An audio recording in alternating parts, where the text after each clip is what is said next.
Hey guys, yours truly, Kevin Grace. I'm here in Hendersonville, Tennessee at Hendersonville Memory Gardens. And I want to pay my respects to a man that was a singer, songwriter, and a guitarist. He started his career as a disc jockey, and that man is Merle Kilgore. He co-wrote Ring of Fire with June Carter Cash. And he is buried right here, this beautiful headstone.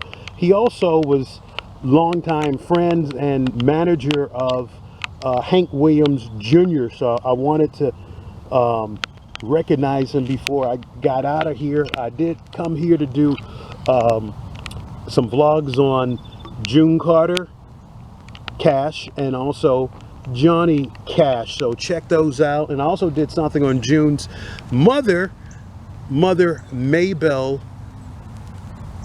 Carter, who was the founder of the Carter Family Singers. So definitely check that vlog out as well. But this is awesome. He's got his hands there and showing the rings. Look, this is awesome. He passed away in 2005, so that was 2 years after Johnny and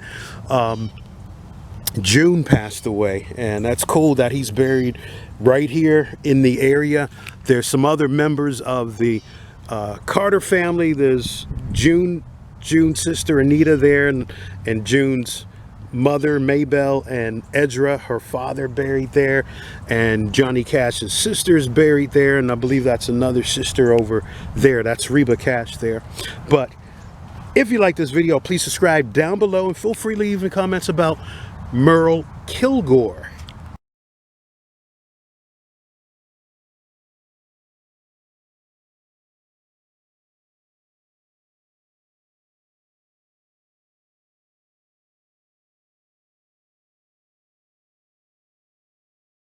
I was working the road with Johnny Cash in '62. Johnny Cash was very close with Johnny Horton, my dear friend. And of course, Johnny was killed November 6, 1960. And it really, it just really destroyed me and Johnny Cash. We had been fishing with him, and he was just so close. And so Johnny kind of looked after me when I came to Nashville. He said, "Now, Merle, look, I want you to go on the road with me. Let me teach you some big-time tricks, you know." And in fact, he said, "In 2 months, you're singing in Carnegie Hall." And I said, "Carnegie Hall? You're kidding." He said, "No, I'm not kidding." And he said, "Now, I want you to stay with me." And then June joined us. And June and I lived in Madison, June Carter, and we lived in Madison. So she said, "Look, when we're off the road, why don't we just get together every day and write songs?" And I said, "Well, sure." So we got together and we wrote "I'm Promised to John," the Hank Snow song, and Hank recorded for us. And then her sister, Anita Carter, had just landed a contract with Mercury. Now, this is during all the folk craze of the early 60s, and Anita sung so beautiful, just like an angel, a crystal bell. And so we wrote some folk songs for her. We thought we had them all done, and we started on writing one day, and I said, "I'm stuck for an idea. Do you got any thoughts, June?" She said, "Well, Kilgore, I've been looking through some old letters, and a friend of mine just got a divorce, and he said, 'Listen to this, love is like a burning ring of fire. You know, I can't stand it anymore, and I'll never fall in love again.'" She said, "That's something in that title, don't you think?" And I said, "Yeah, I really think we should work on that."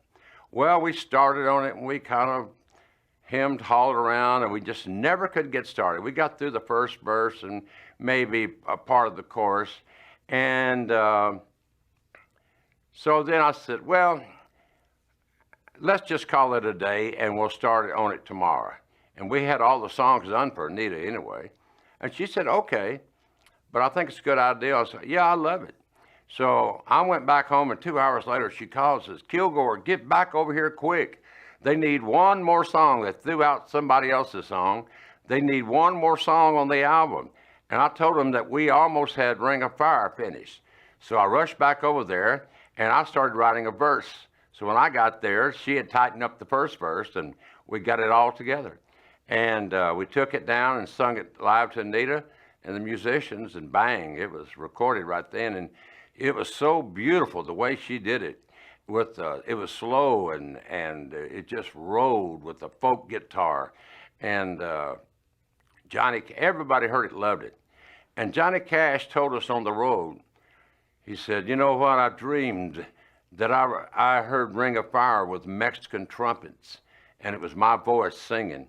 And he said, "I'm going to record that song if Anita's record don't hit." So a couple of months later, he called me and he said, "All right, Kilgore, come on in. I've got those trumpets ready." So I walked in the studio, and those trumpets started playing the Ring of Fire. Wow. Everybody knew it was an instant hit.